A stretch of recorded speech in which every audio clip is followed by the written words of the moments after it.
Welcome back to Graves Thomas, Counselors Litigators. I'm Joe Graves, and it's my partner, Matthew Thomas. Hello. So, one thing that we get very often when people sign up or even during the pendency of the case, what's my case worth?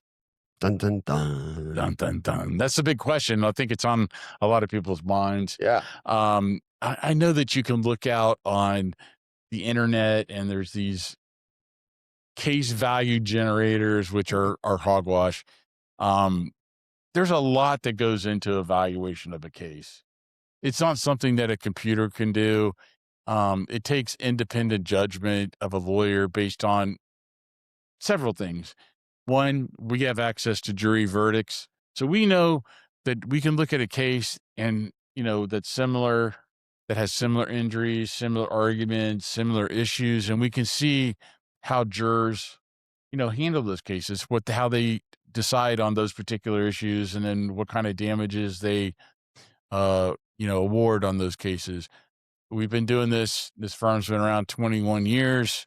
We have a lot of experience. We've handled thousands of personal injury cases. We're very knowledgeable, and I think we're very good at evaluating cases. I would put our results against anyone, any firm in the state, in the nation, because I think we're very good and very meticulous on how we evaluate cases. But it's multifactorial. There's a lot of different um, factors that go into determining how a case is evaluated. Yeah. I mean, first off, you got to know like what your injury is and what you're reasonably certain to need in the future for medical care. And then balancing it with what the not just what the insurance policy is, because I think that's, a factor, but it's more than that. It's determining, what the best option is for that specific client under those specific circumstances. That sort of general approach becomes unique to each specific case. And I would say that when it comes to evaluating cases, um, it's not just about what you know to be true. It's about what you can prove. So a lot of times clients will say, I was going this fast. If the other side's saying you're speeding, now it's your word versus theirs. You go back, if you've downloaded the EDR or event data recorder from a vehicle, and we've taken those steps on the front end, we can actually prove how fast someone was going.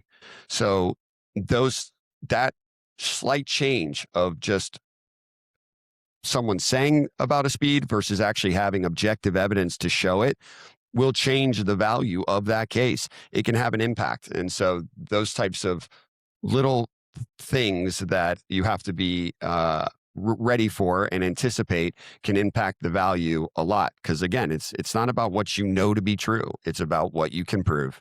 Right. A lot of times that happens in premises cases. People get injured, but there's three elements to every case. One is liability, and that's proving negligence on the other party.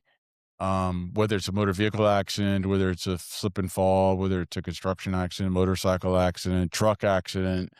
What did the other party do that was negligence? That means below the standard of reasonable care that's expected of all of us. It's a duty that we owe to each other. So that's the first question. And that's the first question on or ultimately on a verdict form. And so that has to be proven.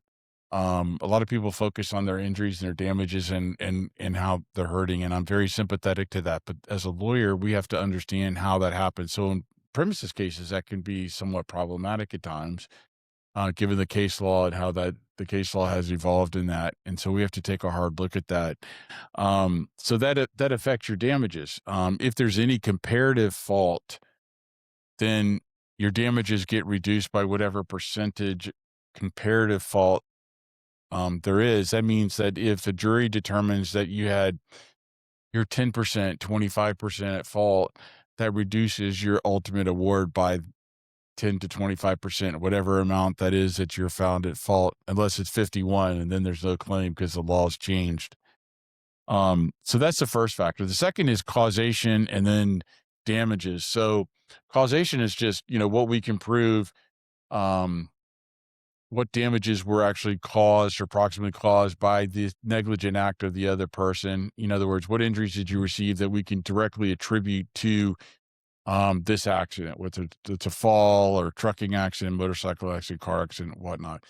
And sometimes that gets a little bit problematic because, again, the defense is going to always want to raise a variety of issues to try to dispute um, your injuries. It may be clear to you. You're like, I mean, I was fine. I was playing golf. I won a golf tournament, last week, and now I can't. But wait till the insurance company gets involved. Wait till they get their doctors involved, and they're going to find something to try to mitigate or reduce the amount of damages that you're owed.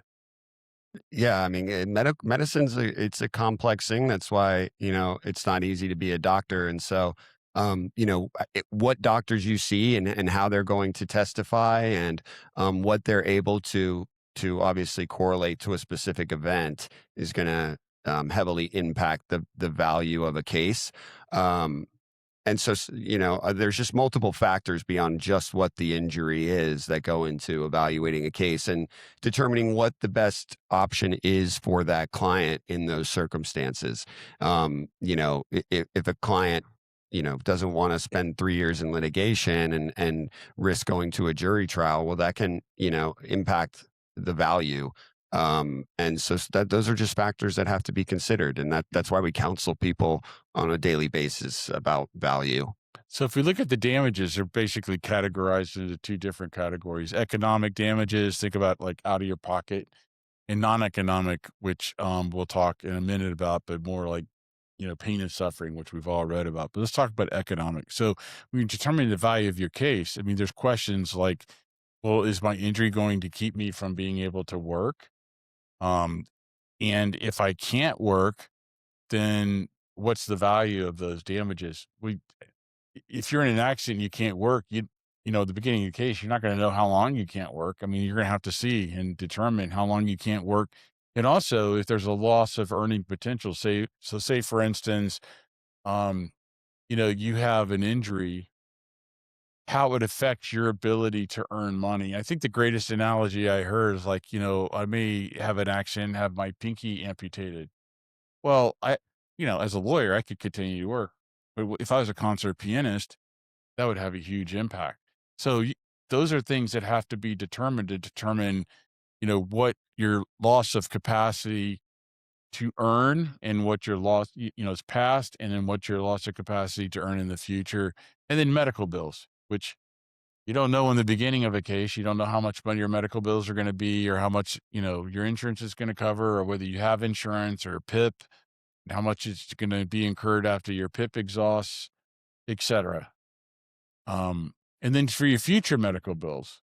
So a doctor who treats you then would render an opinion, you're reasonably likely to incur these medical expenses in the future based on the injury you sustained in this accident. That's a number that has to be calculated, and that's part of your economic damages too. Right. And then there's things like property damage and, household support, whether, if you have to hire someone to do things that you were able to do before, those are all the economic out of pocket type expenses that make up that form of damages in the past and in the future. And then when we talk about non-economic, again, past and future past, we talk about from the time of the accident ultimately to the date of the verdict or the date of the settlement, then that's past. And then you're also, if you have a permanent injury under Florida law, you're entitled to these damages, and you also get future. And the way future damages are calculated is you take like an actuarial table that they use for like life insurance and stuff, and everybody has an estimated life expectancy. Don't like to talk about it, A but little grim. yeah. So based on the number of years, so it matters like what your age is. Like if you're a 20-year-old versus, someone my age, it's going to be different what your future damage is, but that's how they're calculated. And there's no magic formula. We ultimately look to how a jury would be instructed by the judge. The judge says, or ultimately charges the jury, just be fair and just in light of the evidence and circumstances. So How are those calculated? You know, Basically, how does the injuries or how do the injuries that you've suffered affect your life, your activities of daily living? Can you just speak on that? Yeah, the pain and suffering is, I think, that's part of how people can communicate themselves and who the advocate is. I think that that's where it becomes really important to have the right advocate on your side to be able to communicate how absolutely horrible this experience has been for someone. Because if you're not trained to do that, it can become difficult, specifically with extracting information with the right questioning. You don't just put a person on the stand and say, "Tell us about how terrible your life is as a result of this horrific tragedy." There has to be a well thought through process of not just extracting that information from someone, because sometimes people don't like to open up completely, but it's critical to be able to get that information and then communicate it to a jury so that or an insurance carrier before you get to a jury, just so that they know that you know how terrible it is and they understand and can kind of put themselves in that position to say, wait a second, that could be my mom, that could be my dad. They try to keep us from asking people to stand in the shoes of our client. We're not allowed to do that, but there are ways that you can transfer that concept to people so that they understand that this is serious, and that's how you get those pain and suffering damages to adequately represent the pain and suffering that a person's experiencing. Yeah, I think about like when we went to the advanced trial advocacy course. Yeah. We did it at separate times, but you do it part of your board certification. Both Matthew and I are both board certified civil trial lawyers. Um, the question, I don't know if it was the same problem when you went, but it talked about this guy who got injured. He was on track to be the greatest golfer in the world. Yeah, it was the same one. Same one. Yeah. So I think about that. So the way to understand really like pain and suffering and economic damages. So this person, and it was a problem that we had to work out in our advanced trial advocacy course where we formulated like openings, closings, and cross exams and stuff like that. It's part of the board cert program. But you think about, so this person was in an accident, was on track to be the greatest golfer in the world, and had a history of being a great Yeah, golfer. they won some tournaments and things like that, and really had generated some money and had some major prospective, signings and things like that that they were working to try to achieve. Yeah. So if that gets taken away because of an accident, now the accident happens and you can no longer play golf, say for like in this instance. Well, that has an economic value, that has potential earnings that the person could have made, past earnings that they could have made. But then pain and suffering, you've taken away something that was complete joy of this person's life. Something that they like to do, that was something they had trained many years to do, and now all of a sudden, because of somebody else's negligence, that's taken away, and that has value. That's what pain and suffering damages are meant to compensate someone for. And so that may happen. Maybe you move to Florida, to enjoy your golden years into golf, and that now gets taken away, or whatever it is that you like to do, horseback riding or whatever it is. Some people like to go for walks, some people like to hike, some people like to fish, whatever it is. How the accident and your injuries affect your ability to engage in activities of daily living. That is what you know, advise a jury, and then they ultimately award damages based on that. So we break it down like, how much would it be worth to have that taken away? Is it worth $10 an hour, $15 an hour? So you take that over a work week or a week's, hours of your life, multiply that by the time that you have left on the actuarial table, your life expectancy, and now all of a sudden that has great value. But, you know, y- for instance, if you had your leg amputated or taken off, like how much is that worth? How much would you be willing? We can't make that argument, but ultimately you think about like there's no amount of money that anybody would be willing to take to have a loss of a limb, but yet that's what we're charged to do. Yeah, it's a obviously a very difficult question to pose to jurors, but that's why being a juror is so important. Coming up with those decisions, and that's what we're here to do for our clients is just advocate on their behalf to make sure that we're getting um, the absolute maximum amount of compensation we can get for their pain and suffering in light of what's fair based on the evidence that we can prove. Ultimately, that's our goal. We just want, the insurance company and the other party to be fair with our clients, to do what's right, to be just. And, you know, when you're dealing with these companies and they're trying to save dollars and they're trying to undercut settlement values and whatnot, it takes a lot of work. And so, we place a value.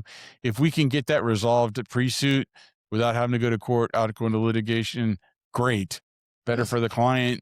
But we're not going to accept a lowball offer or, advise a client to take something that's less than what the reasonable value of the case is, because that's not the right thing to do. And that's not how we're built.